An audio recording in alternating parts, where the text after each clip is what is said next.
non-partisan partai politik, tidak berafiliasi dengan partai politik apapun. C23 lanjut.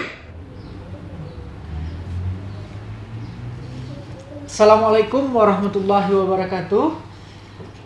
Sahabat Bawaslu dimanapun berada, jumpa kembali bersama kami dalam acara Carito Bersama Bawaslu Kabupaten Agam. Sahabat Bawaslu, kami doakan semoga sahabat berada dalam keadaan sehat, walafiat dan dalam lindungan Allah Subhanahu wa taala. Baik, pada edisi kali ini kita akan bercerita bersama Bapak Mustafa Kamil. Beliau ini adalah Ketua PGRI Kabupaten Agam. Selamat datang, Pak. Ya, terima kasih. Bagaimana Bapak pada hari ini keadaannya sehat? Kabarnya, Pak? Alhamdulillah. Semoga kita semua selalu dalam keadaan sehat, Pak, ya. Amin. Baik, sebelum kita mulai bercerita, silahkan dulu Bapak sapa terlebih dahulu sahabat Bawaslu. Baik, Assalamualaikum warahmatullahi wabarakatuh. Waalaikumsalam warahmatullahi wabarakatuh. Sahabat Bawaslu dimanapun berada, khususnya di Kabupaten Agam, selamat pagi. Dan mudah-mudahan kita selalu dalam keadaan sehat walafiat dalam lindungan Allah Subhanahu wa taala. Amin ya rabbal alamin. Baik, Pak, pada sesi kali ini kita akan bercerita dengan Bapak seputaran PGRI, seputaran PGRI dan juga berkaitan dengan adanya perjanjian kerjasama, Pak, ya. Betul. Perjanjian kerjasama antara PGRI dengan Bawaslu Kabupaten Agam. Iya. Baik, Pak, untuk pertama mungkin minta sedikit waktu Bapak menjelaskan atau menceritakan apa itu PGRI dan bagaimana sejarah berdirinya PGRI itu, Pak. Silakan, Pak. Iya. Baik, terima kasih. Bahwa PGRI yang kita kenal sekarang, Persatuan Guru Republik Indonesia, itu bukanlah serta-merta lahir begitu saja. Ini melalui perjuangan panjang daripada senior-senior kita, guru-guru kita dahulunya. Ya, banyak sekali organisasi. Ya, Persatuan Guru Hindia Belanda itu sebelum kemerdekaan, karena waktu itu kita masih dalam jajahan Belanda. Ya. Jadi guru-guru kita itu sudah berpikir membuat suatu organisasi. Ada lagi Persatuan Guru Desa, kita kenal, dan banyak lainnya. Yang intinya kita berpikir dalam situasi yang bukan seperti sekarang. Dalam keadaan media sosial yang susah, komunikasi yang susah. Mana ada waktu itu WhatsApp, mana ada waktu telepon, segala macam, ya kan? Makanya guru-guru kita itu bisa bersatu se-Indonesia dan menganggap penting Persatuan Guru yang disebut Persatuan Guru Hindia Belanda, Persatuan Guru Desa. Ya. Karena Bapak Ibu guru kita tuh tergolong orang yang berpikir ke depan. Dan yang kita hargai. Ya. Rakyat Indonesia itu kalau tidak cerdas pasti dijajah terus. Kalau masyarakatnya bodoh, pasti tidak akan merdeka. Inilah yang kita patut hormati. Dan mereka pada akhirnya, setelah kemerdekaan Republik Indonesia 17 Agustus 1945, seperti yang kita ketahui, 100 hari saja setelah kemerdekaan itu, guru-guru kita mengadakan kongres di Surakarta, tanggal 25 November di Surakarta. 1945. Iya. Inilah organisasi profesi pertama di Indonesia. Oh, yang pertama. Pertama. Pertama. Nah, ini kecerdasan dan begitu pentingnya. Ya, seperti apa kan? Makanya mereka waktu itu mengubah nama Persatuan Guru itu dengan namanya, kalau semula macam-macam namanya kan. Ada Persatuan Guru Hindia Belanda, Persatuan Guru Desa lah namanya. Ini disatukan saat itu. Pada saat kongres pertama itu. Dan itu ditetapkan sekarang sebagai Hari Guru. Hari Guru Nasional. Jadi ini menyamakan waktu itu nama organisasi ini dengan organisasi PGRI, Persatuan Guru Republik Indonesia. Iya. Ya. Apapun gurunya, apa guru TK, apakah guru SD, MI, SMP, MTS, SMA, MA, SMK, bahkan ke perguruan tinggi. Nah, semuanya dihimpun Dalam satu dalam naungan. satu organisasi. Iya, iya. Dan tidak pula membeda-bedakan apa tadi jenis tingkatan tadi. Iya, iya. Jadi unitaristik istilahnya. Nah, jadi kemudian tidak hanya guru, termasuk staf-stafnya. Oh. Staf yang PTK. ada di sekolah Jadi, gitu ya. staf dia baik di sekolah dan di jajaran dinas pendidikan. Iya, iya, iya. Jadi sebenarnya staf pendidikan di dinas pendidikan itu sebenarnya kalau dia masuk organisasi dia berhak masuk organisasi PGRI. Walaupun dia tidak mengajar langsung. Iya, iya, iya.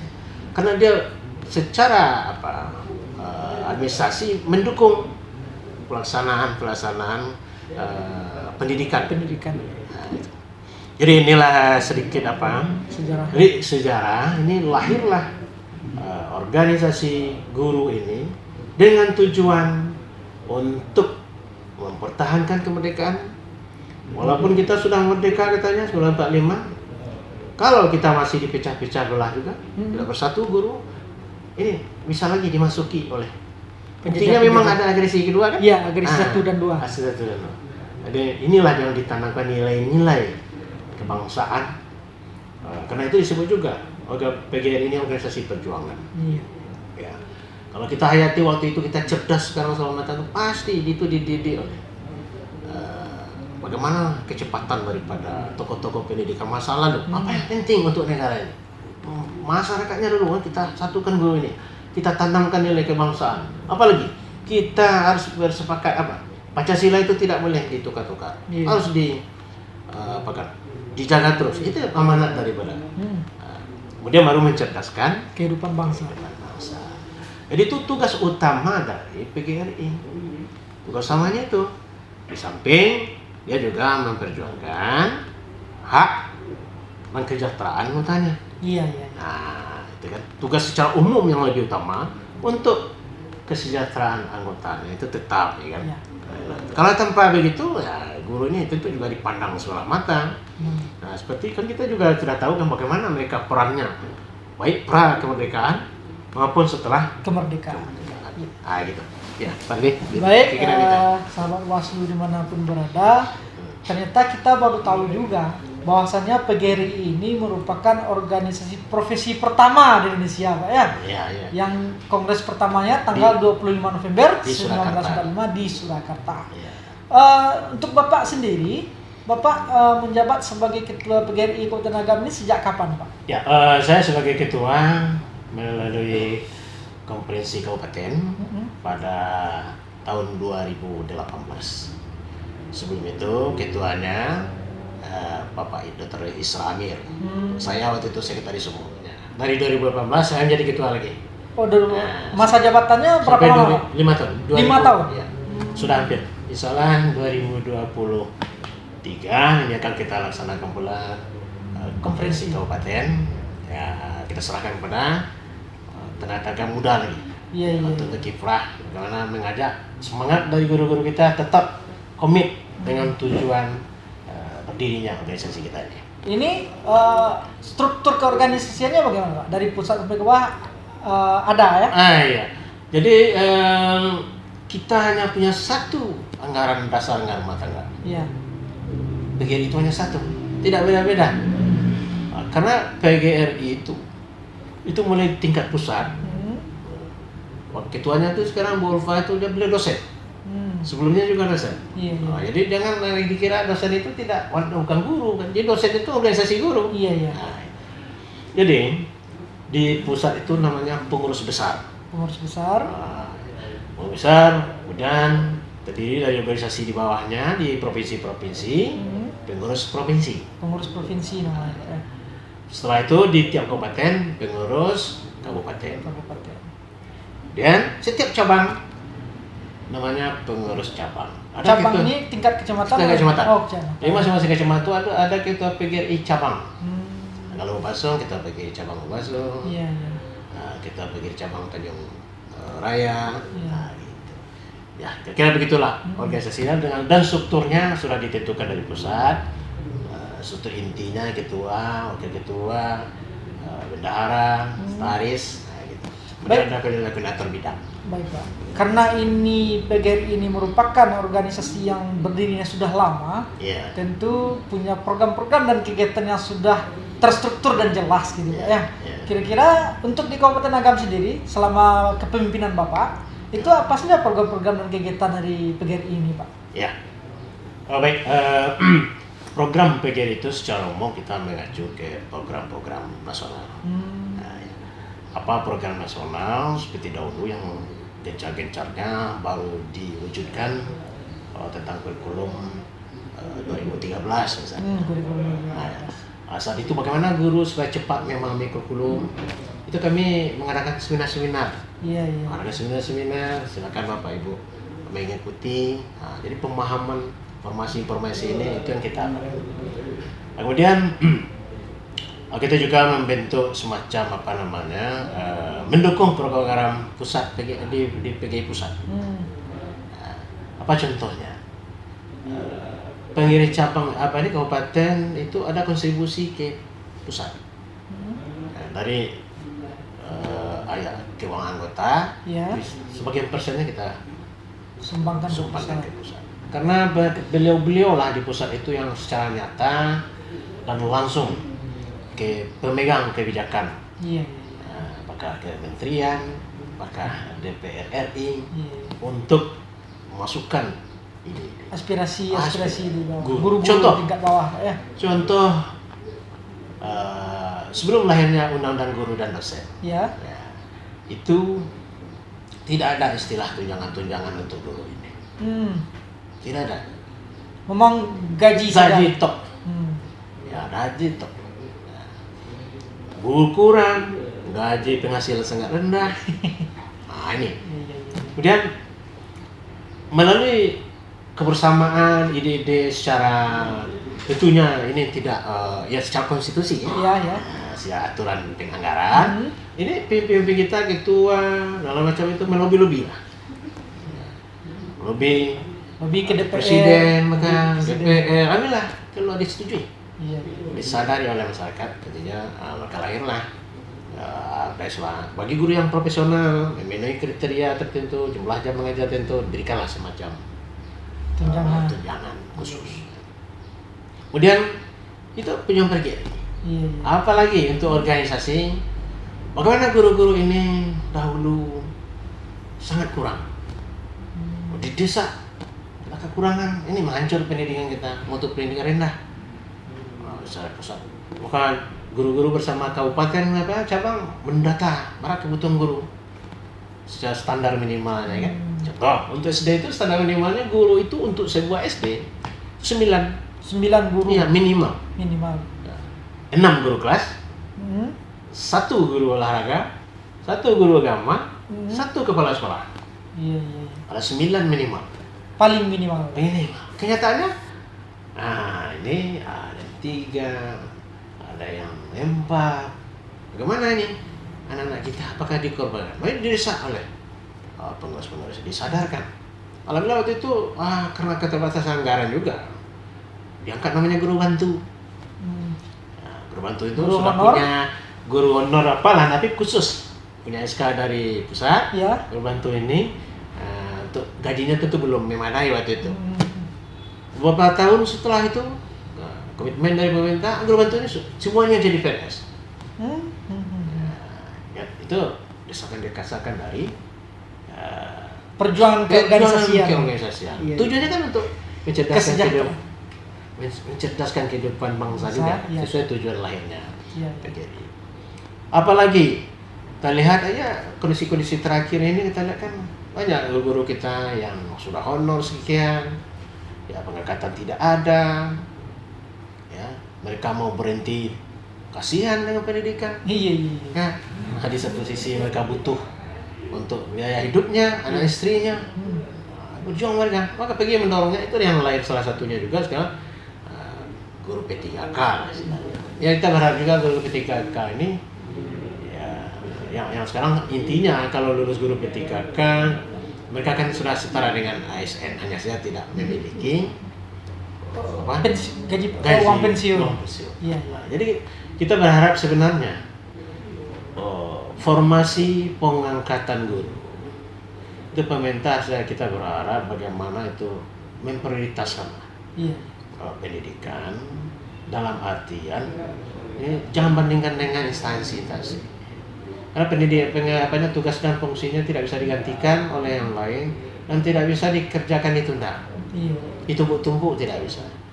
Jadi oleh sebab itu supaya maksimal harusnya pengadaan guru, harus jauh lebih besar. Karena jumlah sekolah kita SD, SMP, segala macam itu jauh lebih besar daripada instansi-instansi yang ada di pemerintahan baik provinsi maupun kabupaten. Sekira begitu. Beberapa perjuangan ya. Baik, berarti ini guru yang ada di dalam PGRI ini terikat dengan undang-undang ASN, Pak ya. Undang-undang ASN karena mayoritas guru itu PNS gitu, Pak ya. Ya, secara mayoritas betul ya. Tapi seperti yang sebagai tadi keanggotaannya tidak mutlak PNS. Iya. Tidak. Honorer sangat banyak honorer kita. Baik, Pak.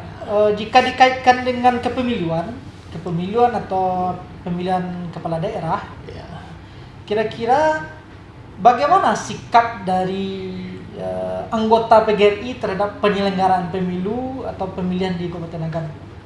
Ya, ini kita tetap komit dengan apa yang disebut dengan sifat-sifat PGRI.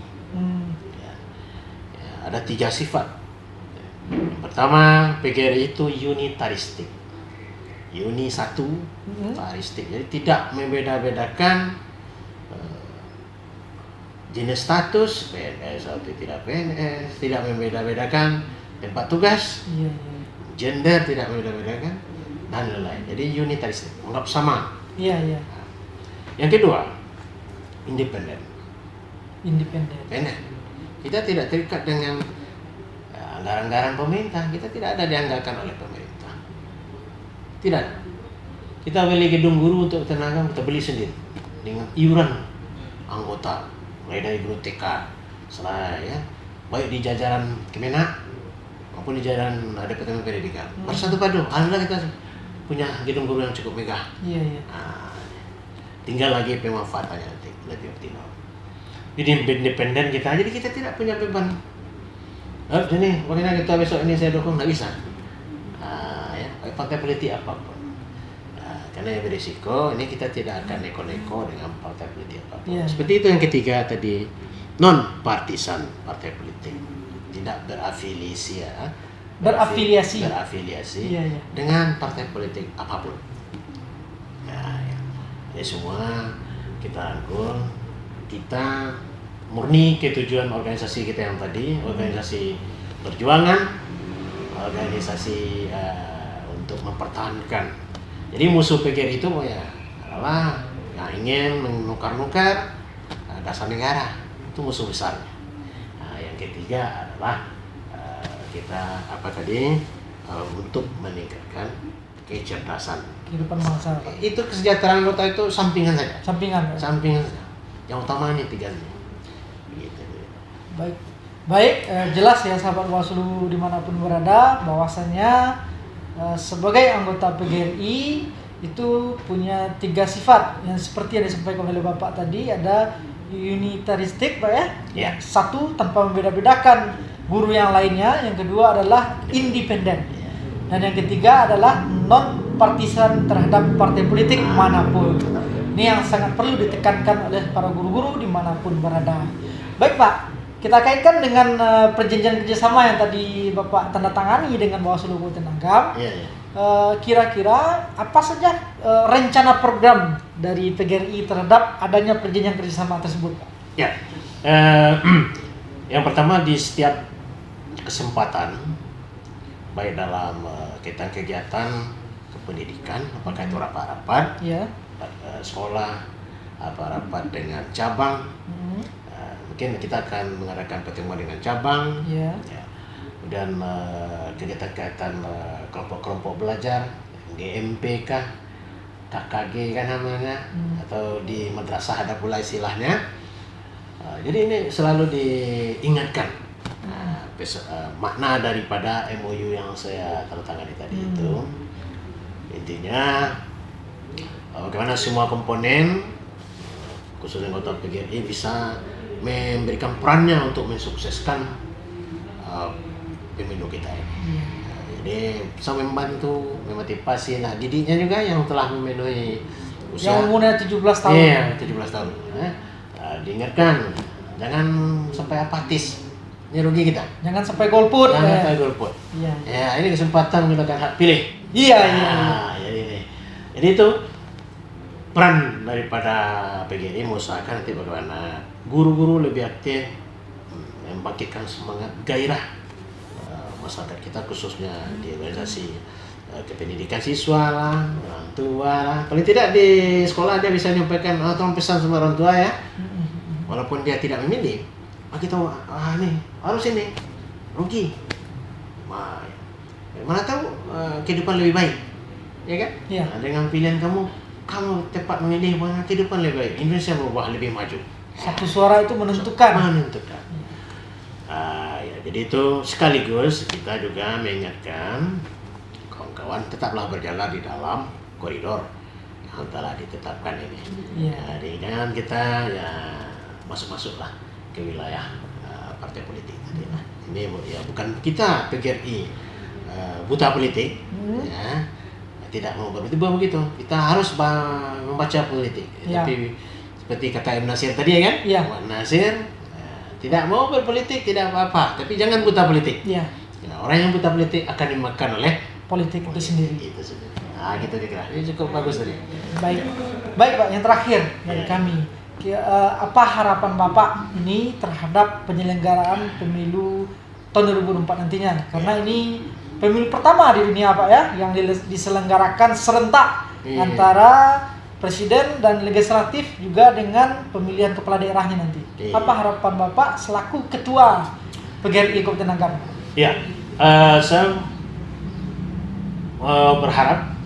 berharap betul kepada seluruh kawan PGRI betul-betul enggak selektif. Jadi dalam menentukan pilihan, baik dalam pimpinan nasional, legislatif, eksekutif dan maupun legislatifnya di provinsi maupun di kabupaten. Kita hilangkan, kita harus adalah orang-orang cerdas, kita adalah pendidik, kita hilangkan sikap-sikap ini keluarga saya yang mencalon ini saudara saya, ini apa? Iya, dalam kehidupan sehari-hari silakan. Tetapi di dalam kamar saat Bapak Ibu mencoblos, kawan-kawan harus pilih yang terbaik. Ya, yang kita mau hanya dengan iming-iming. Kita bukan orang-orang yang mudah istilahnya dirayu-rayu begitu. Lihat sejauh mana komitmen mereka, sejauh perhatian mereka terhadap khususnya kemajuan pendidikan baik di negara maupun khususnya di daerah kita. Baik. Terima kasih terhadap Bapak atas waktunya bincang-bincang bersama kami dalam acara Cerita Bersama Solo Kabupaten Agam hari ini. Dan semoga harapan beliau tadi dapat terwujudkan. Pertama, beliau sampaikan agar para anggota beliau terutama guru-guru selektif Pak ya, dalam menentukan pilihannya nanti dan betul-betul memilih yang memperhatikan pendidikan ke depannya. Baik Pak, terima kasih banyak atas kehadiran Bapak bersama kami pada hari ini. Ya, sama-sama. Semoga Bapak selalu dalam keadaan sehat walafiat. Amin. Kepada sahabat Bawaslu dimanapun berada, tetap ikuti channel YouTube Bawaslu Kabupaten Agam dan jangan lupa like, subscribe, dan bagikan kepada teman-teman yang lainnya. Saya Randy, pamit. Salam awas.